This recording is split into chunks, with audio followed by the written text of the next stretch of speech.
The Iranian desert, a high plateau surrounded by mountain peaks, dry and barren. Yet for thousands of years, a sophisticated irrigation technology has defied the desert here and made it possible for world-famous gardens to flourish. They are the example and the pattern for the garden culture of the Islamic world. We would like to trace their origins in the desert and set out on a journey through the hot steppes to these refreshingly green oases.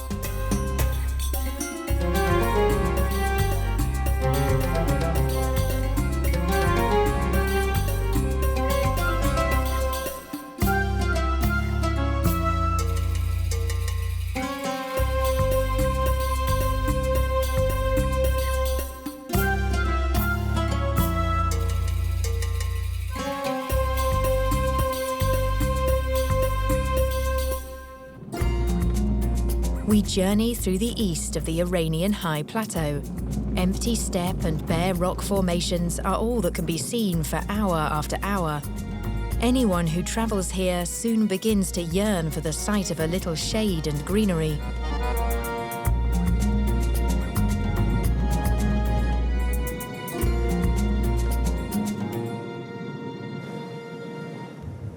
Our destination is the desert city of Yazd. It is said that an altogether extraordinary garden can be found in this quite unexpected location. The desert wind in Yazd provides us with a highly intensive reception. Sand is everywhere, biting the eyes, grating between our teeth.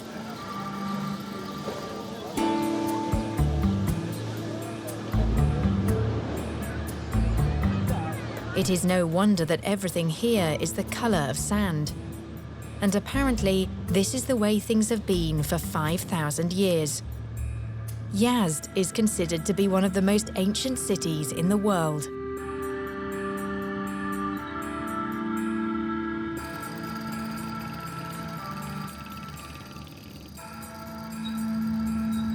But where can the gardens be found here?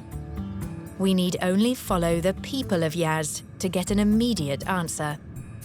The gate to Daulat Abad Garden is the entrance to another world.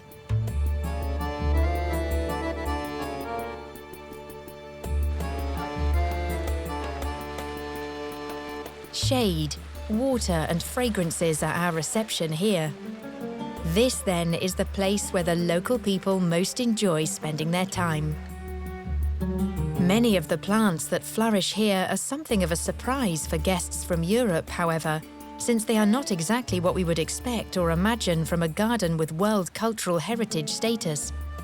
Numerous fruit trees, above all pomegranates, and wheat as the ground as a cover plant. In a Persian garden, utility is clearly a criterion of beauty.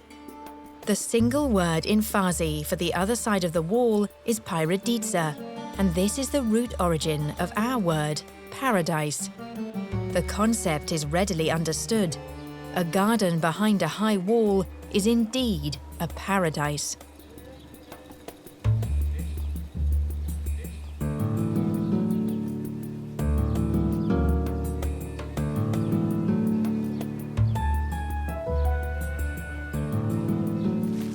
Water flows here in abundance. Where on earth can it come from, here in the middle of the desert? The water wheels in the garden lead us back out into the desert, to the water supply channels, known here as Qanats. These are the underground tunnels that bring the water down from the mountains into the city. It is here that we meet Hossein Kol Alamad, who has been passionately interested in this irrigation system since his childhood.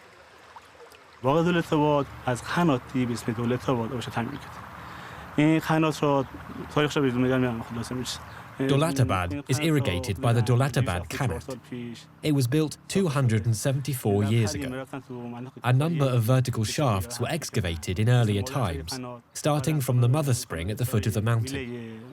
These shafts were then linked from beneath by a channel, and that is how a Qanat developed. Qanats take the water to where it is needed. They do not require any energy to do this. There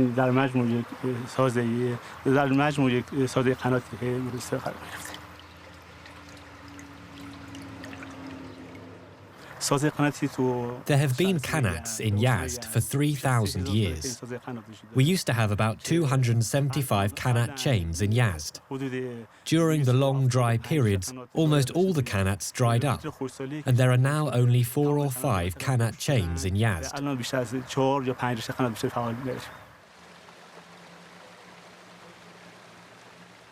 An access guidance system is frequently all that can be seen of the traditional infrastructure, since intensive maintenance work is needed to preserve the vaulted underground channels.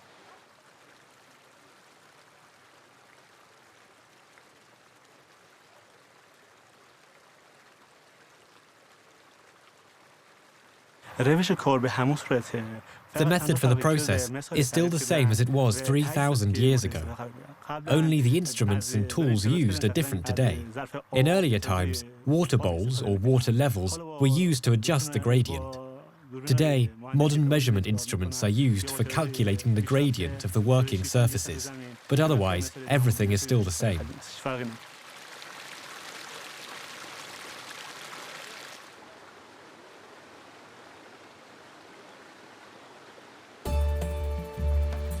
We return to the garden following the water flow of the Qanats and to another shining example of ecology at work.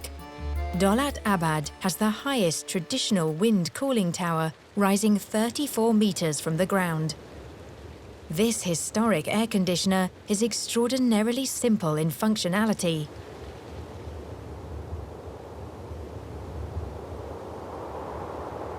Wind blows into the opening at the top of the tower, while a reservoir below, provided with a constant supply of cool water from the Qanats, cools the hot air as it drops downwards. The shafts for this are constructed so that only air can enter, but no sunlight. Cool air now wafts through the building, and the giant domed roof ensures that the indoor air is never close and sticky. In the past, it was possible to open the colourful glass windows by pushing them upwards, opening the room out into the garden. The colours not only have the effect of muting the fierce sunlight, but they are also said to repel insects. This would certainly seem to be true, since there were none around to bother us.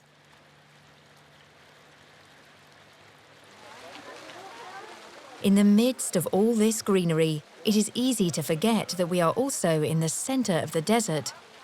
At the end of each day, Dolat Abad is alive with young people who come here to enjoy the cool of the evening.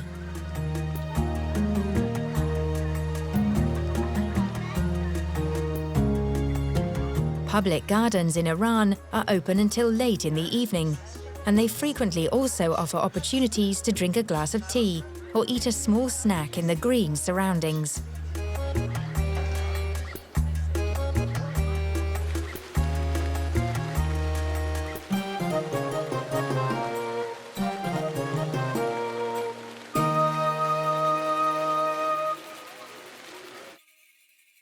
Iran is in Central Asia, where it extends through several climatic zones, from the Caspian Sea in the north to the Persian Gulf and the Gulf of Oman in the south. In the centre of the country lies a city which commands a great supply of water, and as a consequence, also boasts numerous gardens.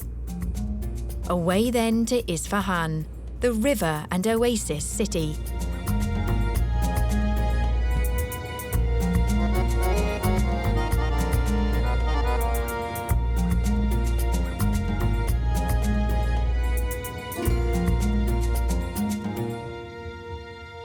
The river Zayanday is the lifeline of Isfahan. The Siose Pole Bridge is one of its landmarks.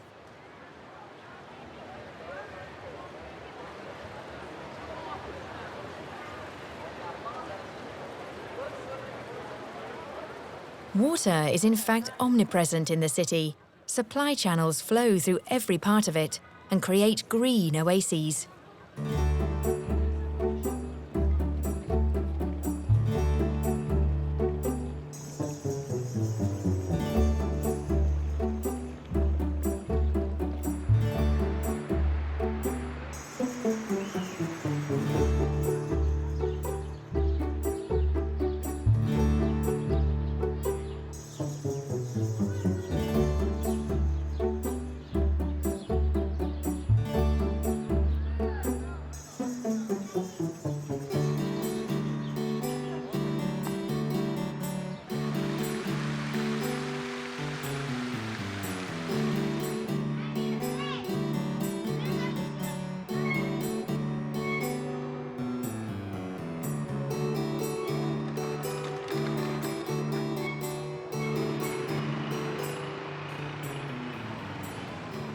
Broad, tree-lined avenues provide shade for this city of 2 million people.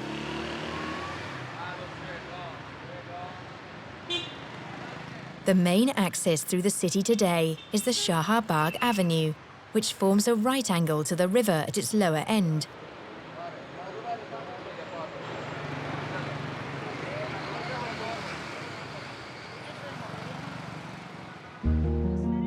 This garden is a showcase of the green city of Isfahan.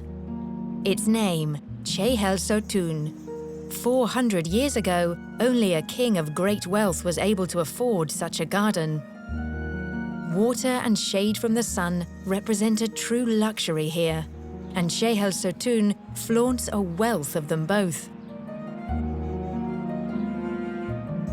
In the center stands a koshk, a large and magnificent palace building. Entry was formerly prohibited to ordinary people such as us, in this building where Shah Abbas II received his guests. Farshid Ibrahimpour, a historian from the University of Isfahan, told me how this all took place. شیوه آمدن مهمان‌ها به این شیوه بود که به این روش بود که از ورودی که قبلا دهنه بسیار بزرگی داشت.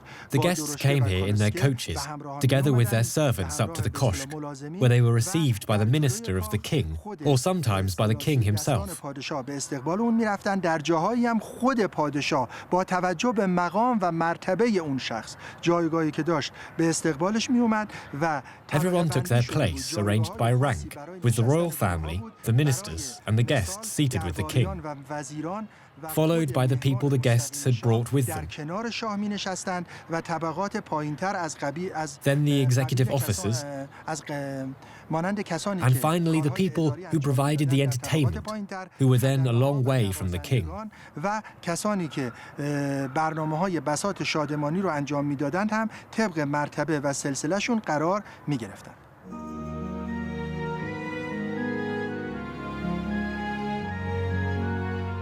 One can well imagine how Shah Abbas held court here, how the glittering jewelry was reflected immeasurably in the many mirrors, while the magnificence of the spread carpets created a fairy tale setting. Chehel Sotoun is still a showcase today. For us, it is one of the finest and best maintained gardens in all Iran.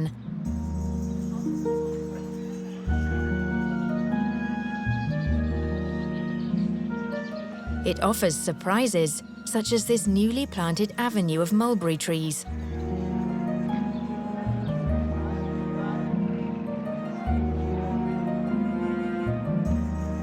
It is a rewarding experience here to let your eyes wander upwards on the column-like trunks of the old trees.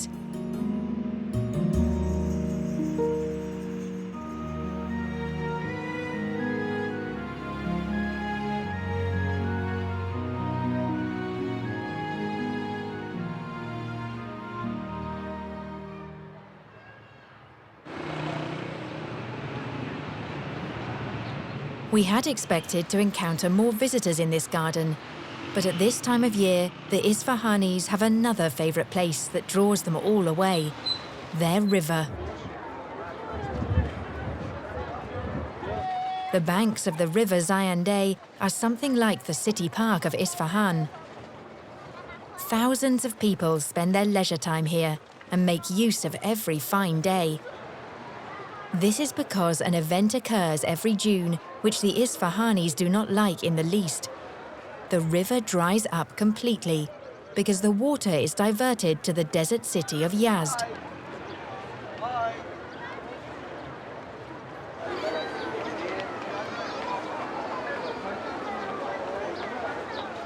They relish every moment because they know it is a pleasure that will soon be brought to an end.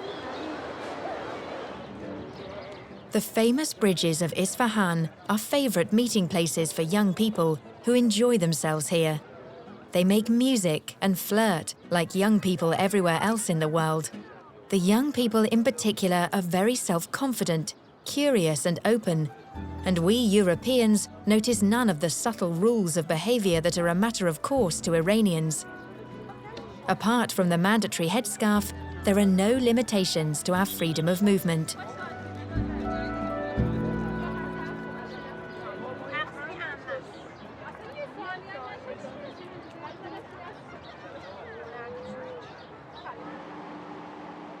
In the evening, many Isfahanis go for a glass of tea in the garden of the Abbasi Hotel. For 300 years, this was a trade route stopping place, a Caravanserai, until Shah Reza Pahlavi ordered its reconstruction as a modern hotel in the middle of the last century. The garden is a small remainder of what was once a giant facility measuring 1,000 by 1,000 meters. These dimensions were once common in Isfahan.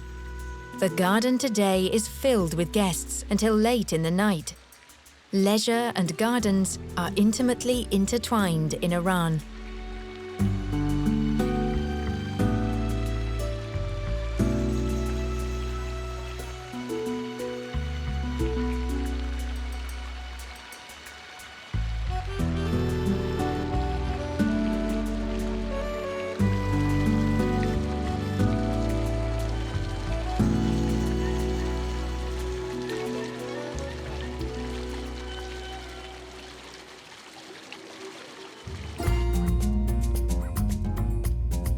How did this garden culture begin? What are its origins? We begin our journey once more, and it is now a journey through time. We travel to Pasargadae, the oldest garden in the world. And once again, our route takes us through the desert.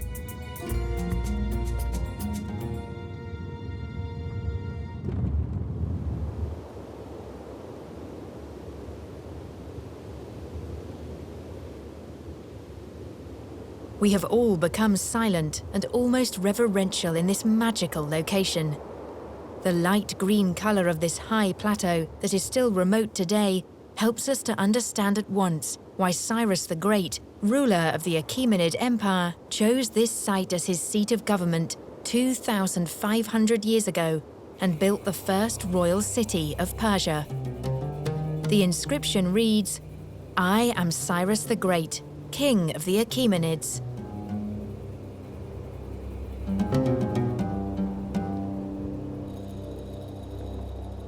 These water channels were discovered a few years ago, directly adjacent to the royal palace, where archaeologists have now secured what is left of the ruins. Ali Tagawi is in charge of the archaeological site. Herodotus wrote of how he had seen the tomb of Cyrus, surrounded by a great many trees. This shows that the Pasargadae garden must have consisted not only of the royal palace gardens. There must have been many other gardens in the surroundings, and the entire 249-hectare area was covered with trees and plants. This is the surprise that Persia springs on us. The geometry of the water channels, which we understand as the Islamic garden principle, was in fact invented 1,000 years before Muhammad, and it had its origins here in Pasargadae.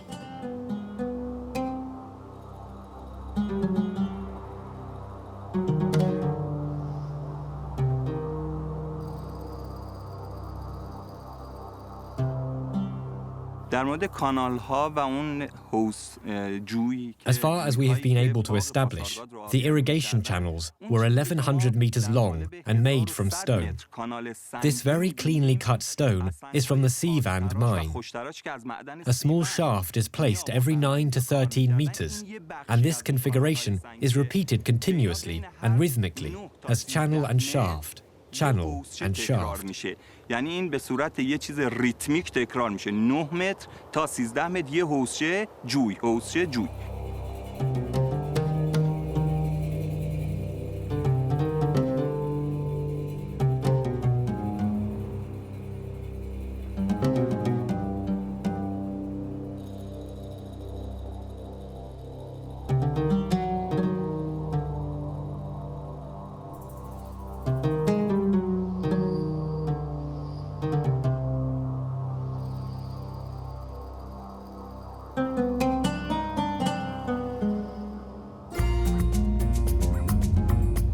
We set off to a water garden destination with the Pasargadae water channels in our heads.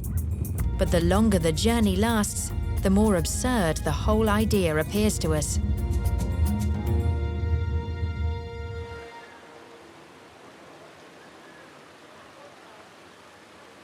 Someone who had not first seen the dusty grey of the locality would scarcely be able to either enjoy or to understand Bagay-Fin. Travel through the desert was the reason why this garden was established, since the site is on an old trade route. The king used the garden as a stopping place whenever he was travelling. The origins of the garden date back over 400 years, and today, as then, the main element here is water. The entire area is traversed by a network of pools and small channels. 2 main channels divide the garden vertically, and each one leads to a pavilion. One channel runs parallel to the surrounding garden wall. It must have been exactly like this in the beginning.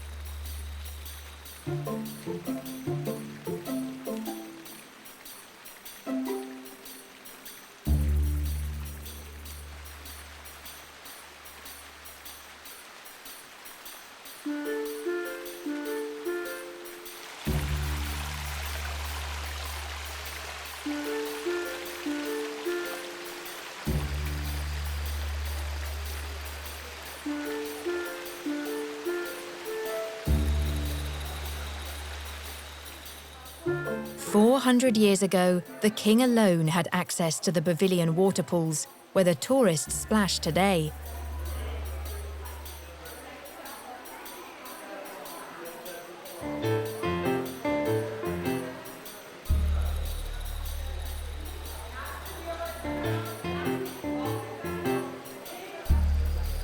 The Islamic world adopted its handling of water from the Persians, using the techniques for its gardens. The descriptions of gardens in the Quran refer back to the pre-Islamic gardens of Persia. Water has a powerful symbolic and spiritual significance in Persian culture. In a Persian garden, water is never permitted to stand still. It must create sounds of various kinds, and these are as varied as life itself.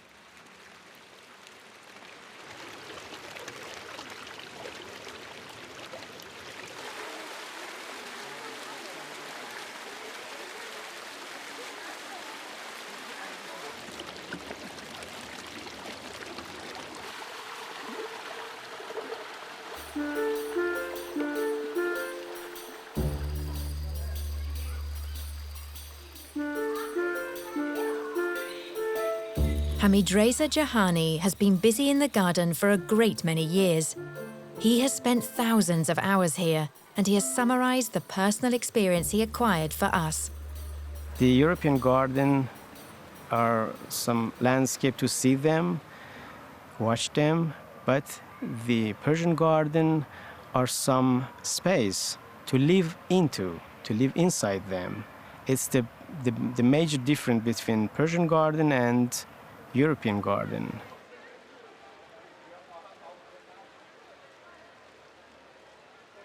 This garden, it's an element of a system the water line or the water access connected this system: mountain, garden, farms, other gardens, and the deserts.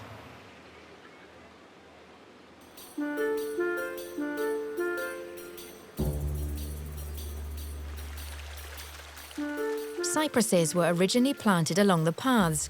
The areas between the paths and the channels were kept free for tents, pitched to house the followers of the king.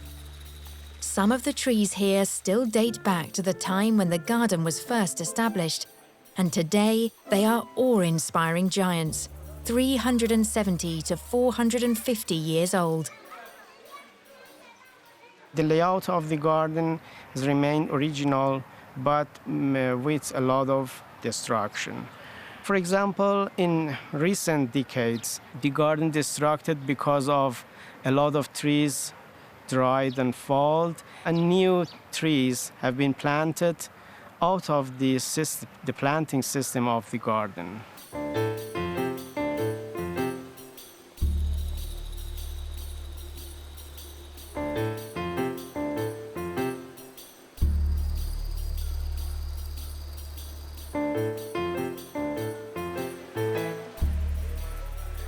One learns quickly in Iran that there is a pavilion in every Persian garden, but very few are like this one, fully open to the garden and so richly adorned with paintings. Every child in Iran knows these ornaments and patterns. They decorate enamel plates and porcelain, cloth and the walls of rooms. The obsession Persians have with decoration extends to everything in life, including their gardens.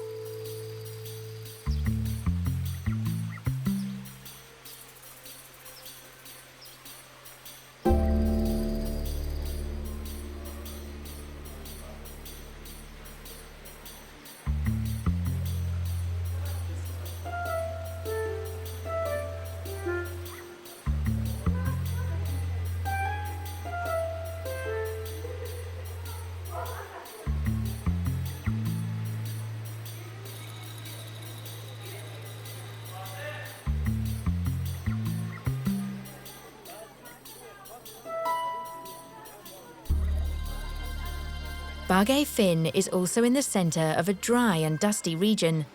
The water comes from the mountains, which are visible from afar on fine days. Once again, it is Qanats that bring the water here. Woodbeds covered with carpets are provided for us garden visitors beside the cool water.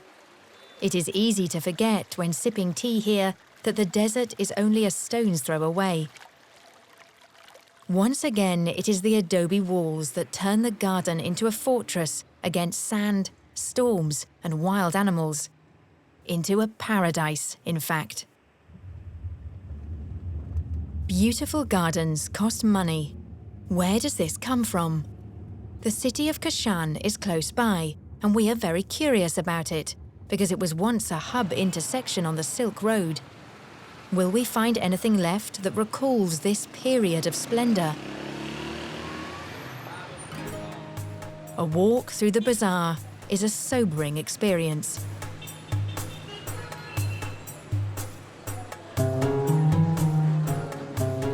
It has certainly seen better times. The Caravanserai was once in the center here. This was where the merchants would store their valuable carpets. Now robbed of its former significance, the Caravanserai today is a place that makes one a little melancholy.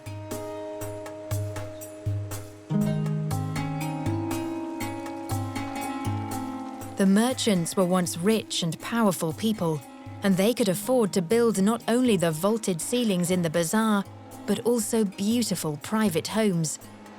It is said that a few of these also have truly beautiful courtyard gardens. Facades in Iran are always simple in style, and this increases the surprise about what is hidden within.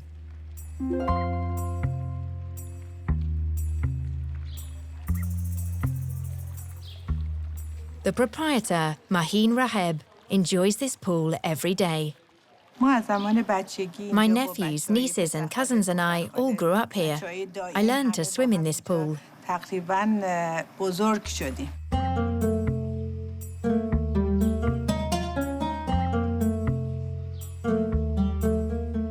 All the pools open up into the inner courtyard.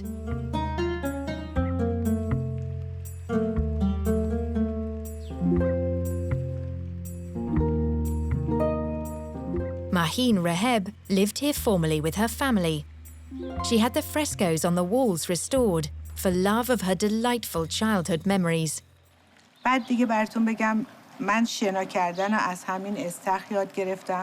My grandfather tied a rope around us. There were no rubber rings available then, and he said, swim.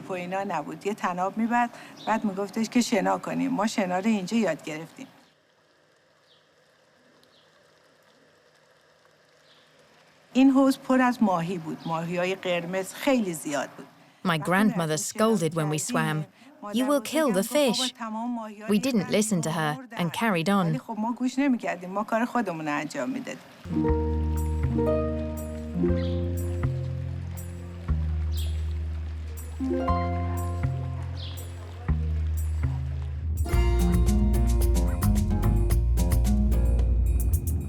The Bazaris are important people in Iran, but it is the poets who are the true heroes. In Persia, gardens and poetry belong together. We now travel south to the city of gardens and poets, to Shiraz.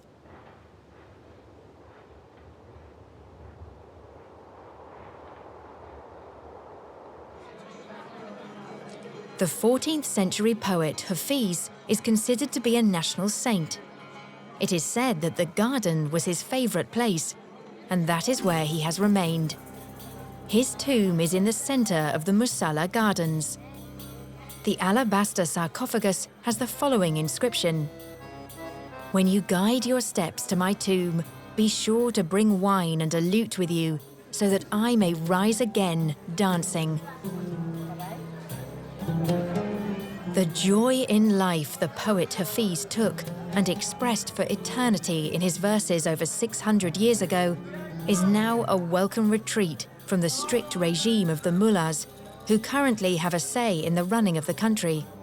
They prohibit women from singing or dancing in public, but they are allowed to work hard.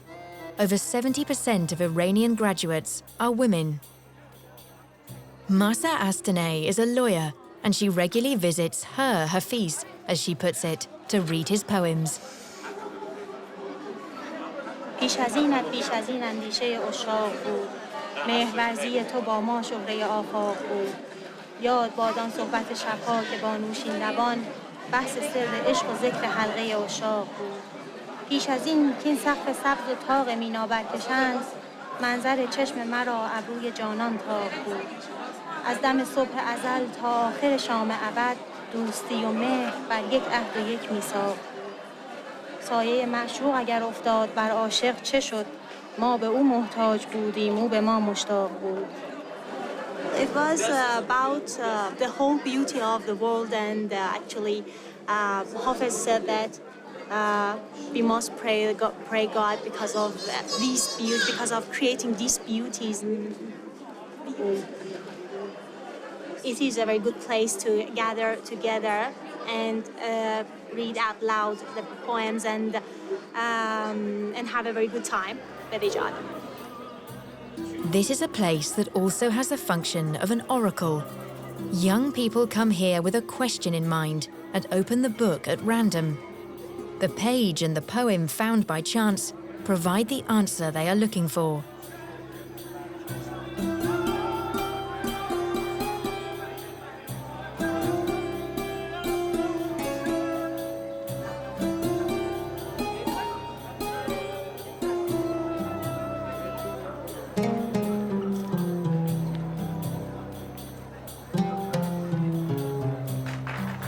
The mood is both relaxed and celebratory, and the later it gets, the more cheerful things become.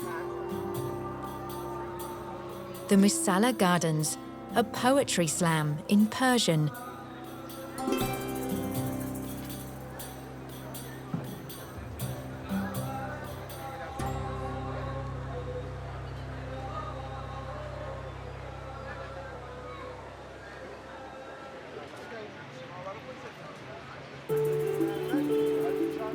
An entry charge is made for the public gardens in Iran, and they are evidently well worth the money for the inhabitants of Shiraz.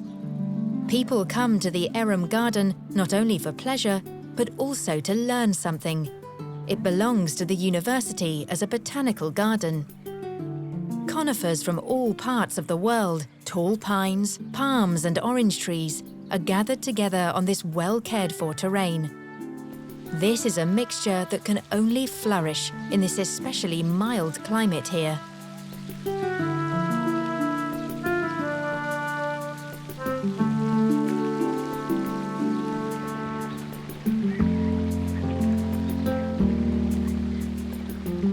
There is no clear historical evidence for the exact origins of the gardens, but it is known that they were renovated and re-established in the 18th century. It is thought, however, that the geometrical division provided by the water channels dates back a few centuries earlier. Young people like to use the green background here for posing. After all, Facebook is also used in Iran. The clothing regulations in Iran do not allow much bare skin to be shown. Everything must be covered, apart from the hands, the feet, and the face. Girls must wear a headscarf at the latest by the age of 12. Women's hair should, yes, should, disappear under a headscarf in Iran. Orange trees, an accurately trimmed hedge along a watercourse, useful and the beautiful belong together in a Persian garden. On a richly adorned facade, we find a metaphor that is encountered everywhere in Iran. It concerns Nowruz, the Iranian New Year. The old year is pushed out of the way by the new one.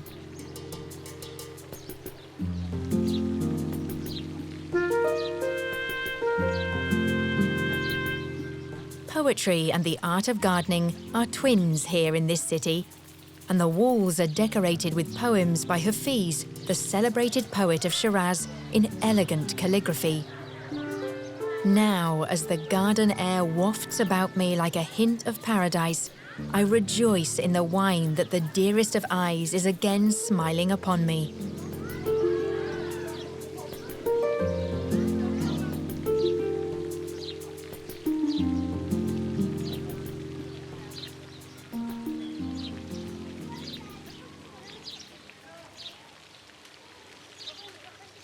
Unfortunately, there is no wine to rejoice with in Shiraz any longer. Alcohol is strictly prohibited, but there are careful tended green areas instead. Any self-respecting Persian city presents itself with its gardens.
In the Shiraz Grand Bazaar, one item is available in total abundance: the carpet. They are produced here in this area, and every family owns dozens of them. Persians not only walk on their carpets, they also live with and on them. We're interested in finding out if there are any carpets with garden designs, and also where these are produced. With this in mind, we set out on our travels once again.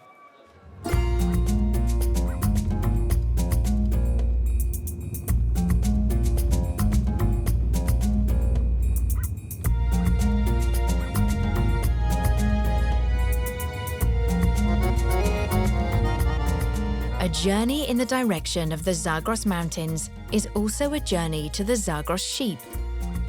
Their wool is ideal for carpet making because it is robust and resistant, while also soft and supple. Nomads have lived here with their herds on this high plateau at 2,200 meters since time immemorial, and they still knot their carpets, different ones than they used to, but still using the same wool.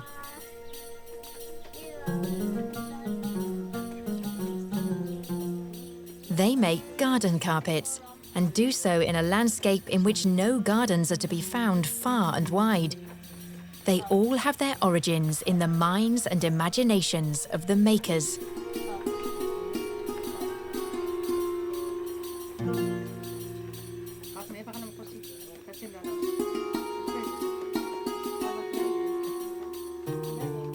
Knotting carpets is good work as the nomadic women see it, because they can keep their children with them as they do it.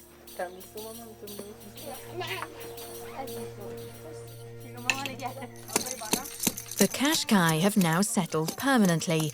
The tents are only used for knotting their carpets. They are descendants of the nomadic Turkmen people and speak both Qashqai and Persian.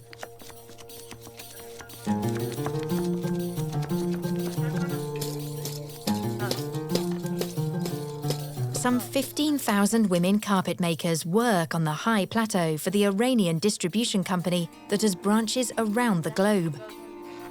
The technique and the devices they use are identical to those employed centuries ago. The greater the carpet density, the higher the quality.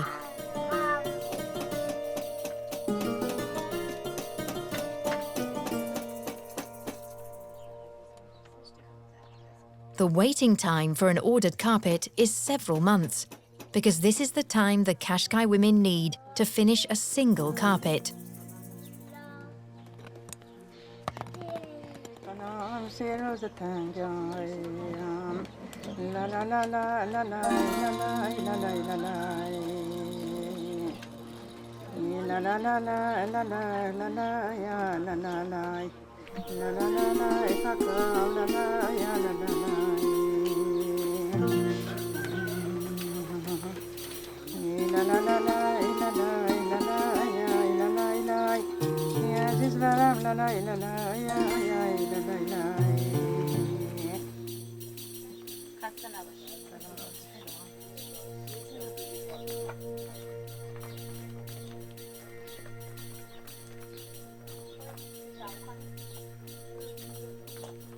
We will walk on carpets with a great deal more respect in future, and always think as we do so about the wide, empty spaces of this high plateau.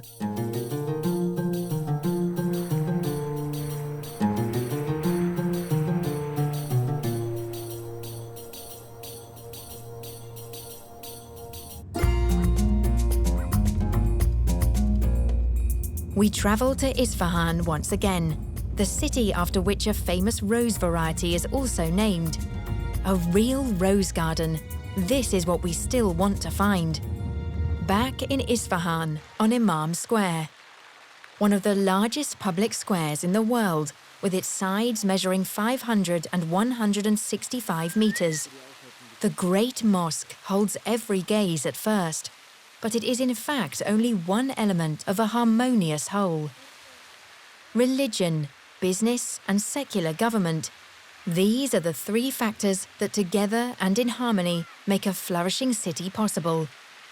This, at all events, was the opinion of Shah Abbas, who had this square laid out and constructed at the end of the 16th century.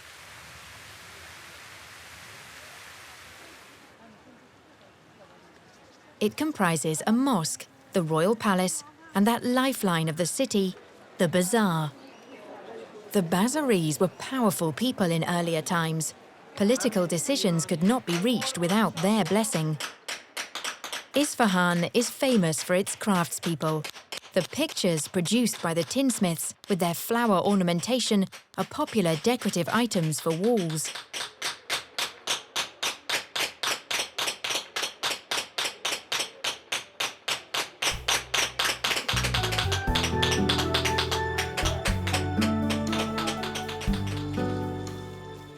This green oasis can be found directly behind Imam Square. Dealers in antiques and jewellery are arrayed around the cooling pool and beneath the shady trees. Finding printed fabrics in Isfahan with designs and also the flowers that can be found in all the gardens here appeared to us to be a simple matter of course following our garden journey around Iran.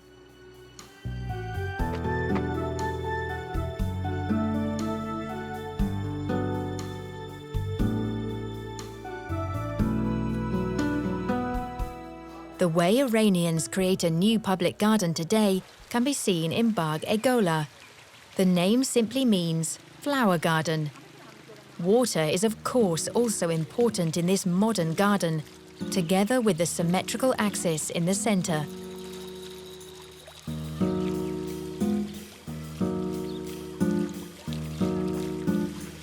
Gardens and joy in life are one and the same thing. They are the places where people have always gone to celebrate, to drink, or to make music. Even the religious police are powerless in the face of this tradition.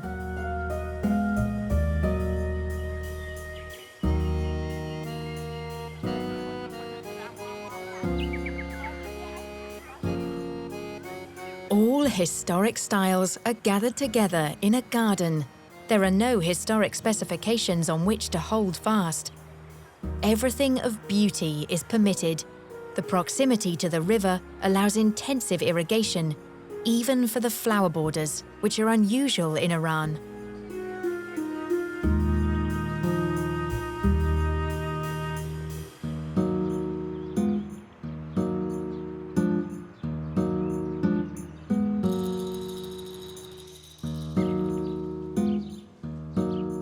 Roses at long last.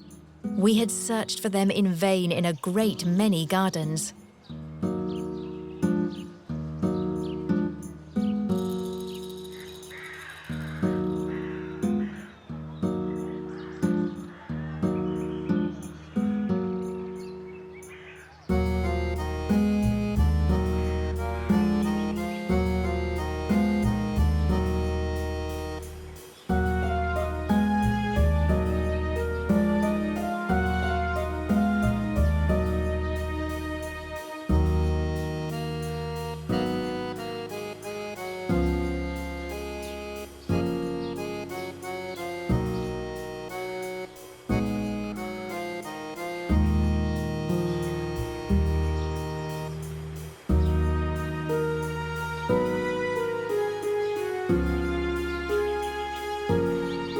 We want to return to the river at the conclusion of our journey.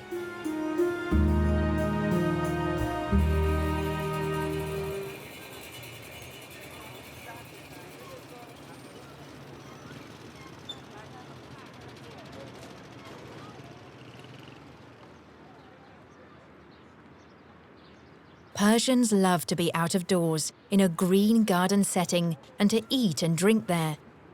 This is where they meet their friends, arranging in advance who will bring what dishes and who will supply the tea. It is generally drunk very sweet and in glasses, so its fine colour can be seen and admired.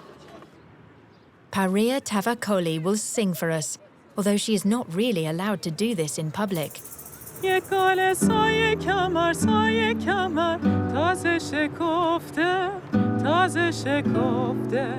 نه دستم بهش میرسه نه خوش میفته مصم تیغت بریده شستم مصم تیغت بریده شستم بیا بریم شای چراغ عهدی ببندیم